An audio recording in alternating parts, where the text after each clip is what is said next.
r/AskReddit. Parents of Reddit, what is your best "why is my kid so stupid" moment? Me waking into the bathroom to check on my 4-year-old son having a bath. Why are you smashing your penis with that toy hammer? I have vivid memories of squeezing my balls trying to figure out why it hurts so much.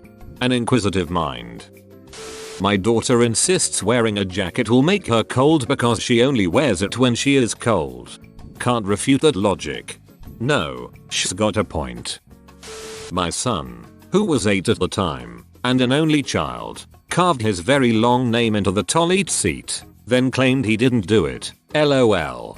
When I learned to write my initials, I promptly carved them into the top of our TV. When my parents found it and asked me about it, I told them I didn't do it, and they asked me who did. Maybe, brother, did it, your 2-month-old brother? My 3-year-old has stopped claiming that her infant brother made the messes in her room because we never believe her and now declares that it wasn't her. It must have been a ghost. My toddler watched at least an hour of an animated movie populated entirely by talking animals. Suddenly, a giraffe came on screen and said something. My kid stood up, pointed at the TV, and angrily yelled, "What? Giraffes can't talk." LOL, this was funny. He must have a problem with giraffes. Stupid long horses. I'm amazed at how many times I've had to say don't lick that. I don't have kids, but my nephews were over visiting for Thanksgiving. The youngest was 2.5. We have pet chinchillas and we showed him that if he offered the chinchillas an apple wood stick, the chinchilla would take it from him and start snoring on it. Well, obviously, this was great fun, so he started giving the chinchillas dozens of sticks, which I'm sure they loved him for. No harm no foul, by the way. It's not like it's unhealthy for them. It was just getting excessive. At some point his grandpa said enough, and teasingly, for every stick you give them you have to eat one too. Guess who took several nibbles of a stick before anyone could stop him? Honestly, how did anyone expect that to end? When my brother was around 6, he decided he wanted to play Tarzan with a cord hanging in his room. However, the cord kept slipping from his hand, so he decided to swing with it around his neck instead. My poor grandmother walked into the room to find her grandchild apparently trying to hang himself. One night, my brother had a dream. He was being chased by a bear through the woods. No matter how fast he ran, the bear continued to gain on him. At last, he came to a cliff. He had 2 options: throw himself from the cliff onto the rocks below, or be mauled by the bear. He chose the cliff. But wait, just as he was about to jump, he noticed a vine hanging in midair, just a few feet away from the cliff. He leapt for it, just barely escaping the jaws of the hungry grizzly. That was when he woke up. I should mention that my brother and I shared a bunk bed, and he had the top bunk. The cliff was the edge of his bed. The vine was the pull chain of our ceiling fan. He had about half of a second to realize what an idiot he was before crashing to the ground, with the broken pull chain in hand. Edit. Thanks for the silver. Hol up, I had this exact dream, but I didn't try to hang myself in real life. My older brother carved my name into the side of my mum's car with a rock for whatever reason and tried to blame it on me. I was like 4 years old and couldn't write yet.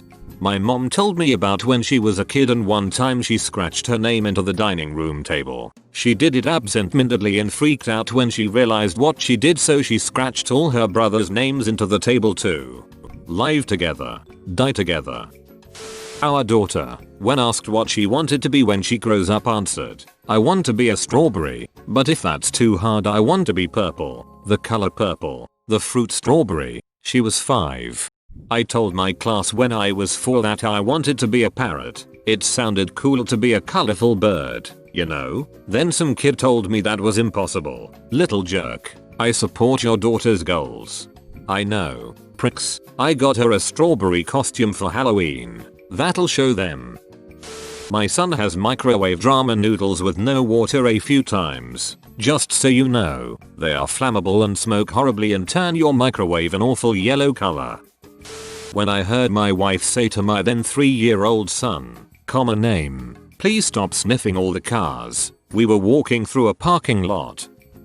When I was a kid, my little brother woke up and thought he saw Frankenstein walking down our hallway in the middle of the night. He took off running in his underwear, out the door, down the block. Several blocks really. A couple picked him up maybe 4 blocks away and brought him home. He was on his way to my grandmother's trailer a good half-mile away. Kicker was, the Frankenstein he saw was my grandmother who was staying with us that night. Took a while to live that one down.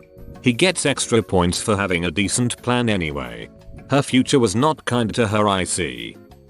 My son. At age 10, I was trying to figure out why my shower was draining so slowly and wound up pulling the drain strainer out. Inside I found a bunch of brown paper goop. It took me a while to figure out what it was. I went to my son and asked him, "Did you tear up a toilet paper tube into little pieces and cram those pieces down the drain in the shower?" "Yes." "Okay. Brain fries. How about not?" "Sure." How else is he going to get the drain to stop? That's better than what you will find clogging the drain when he's 3 years older. My 4-year son just the other day spilled his water bottle on the floor. I told him to get paper towels to wipe it up. He does. Then I told him to throw the towels in the trash. He wrings them back out onto the floor before he throws them in the trash. Fassapum. Ha ha ha.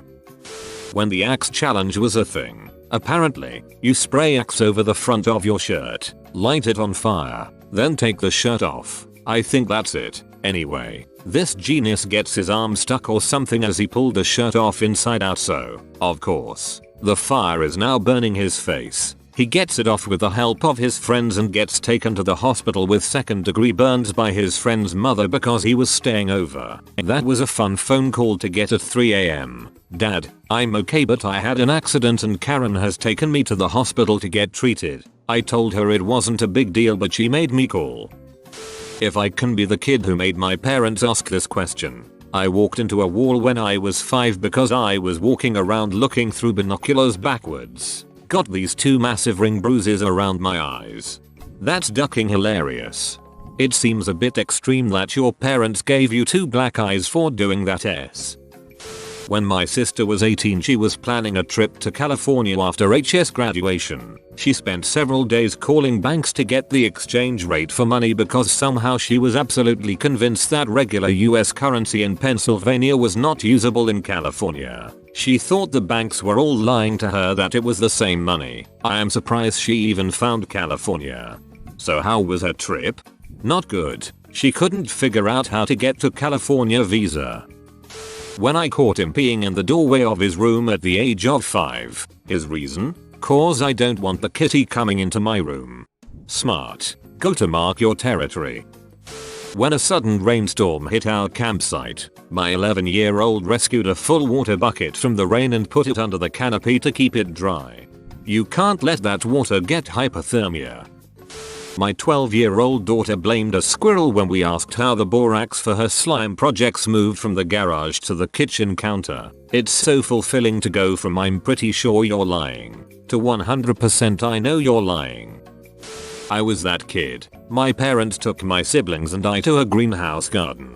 Everyone was on their best behavior until I got the sudden urge to lick some foamy stuff off of a window. I was always a good kid, never caused any trouble, but for whatever reason I had this compulsion to lick this foamy stuff off the window. Poison control had to be called. My parents were frantic. It was an ordeal. I was anaphylactic to milk at the time too, and I was definitely old enough to know better. What was the foamy stuff, exactly? In a greenhouse and left on window corners. Probably industrial grade pesticides. One time my mom asked me what color my eyes were, so I started looking around trying to see them.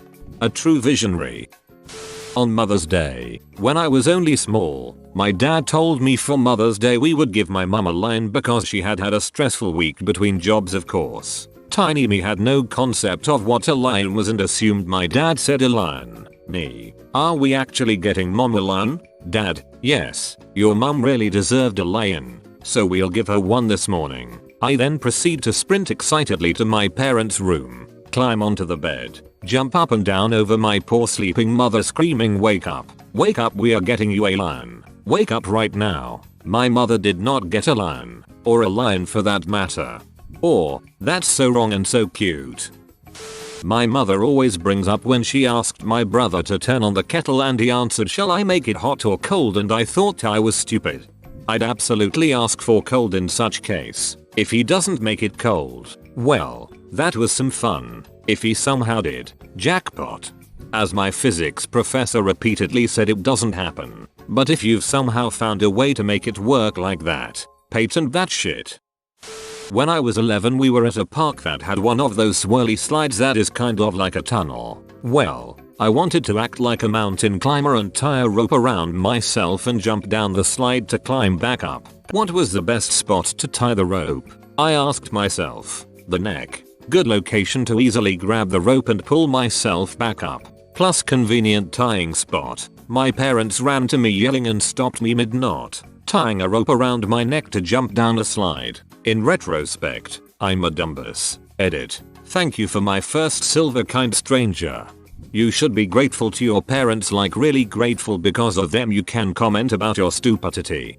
Oh yes, I am very grateful. My whole life has been a super lucky ride. Dancing in front of the Grim Reaper. My youngest, around the age of 3, lost having curtains in his room after the second time he bent the hook that the curtain rod hangs onto because he tried swinging on his curtains. It turns out that the tiny piece of metal that's designed to hold the weight of a curtain rod is not designed to support a child. Several years later, we'd moved to a new house and decided he was certainly old enough to stop swinging on curtains. We made sure to sit down with him to explain that when he was little, he would swing on them and that it broke the curtain rods. Now that he was around 6 or 7, he was old enough to remember not to climb the curtains. He lost the curtains the next day after he tried swinging on them. Perhaps he thought we were lying to him? Okay, but that could happen to anyone. And 6 or 7, that's still pretty young. When he was 10, he grabbed the wooden towel bar in the bathroom and fell backwards and then kept falling because the small wooden rod was only attached to the rest of the towel bar via a small piece of wood that was glued to the main structure and, once again, was meant to support the weight of a wet towel or two, not a 10-year-old child. Damn near gave himself a concussion on the side of the bathtub that time. Whoa, you made it to the end? You're a ducking beast. I'll cut you a deal. Smash like and subscribe for more curated content. It's free and that's a great price.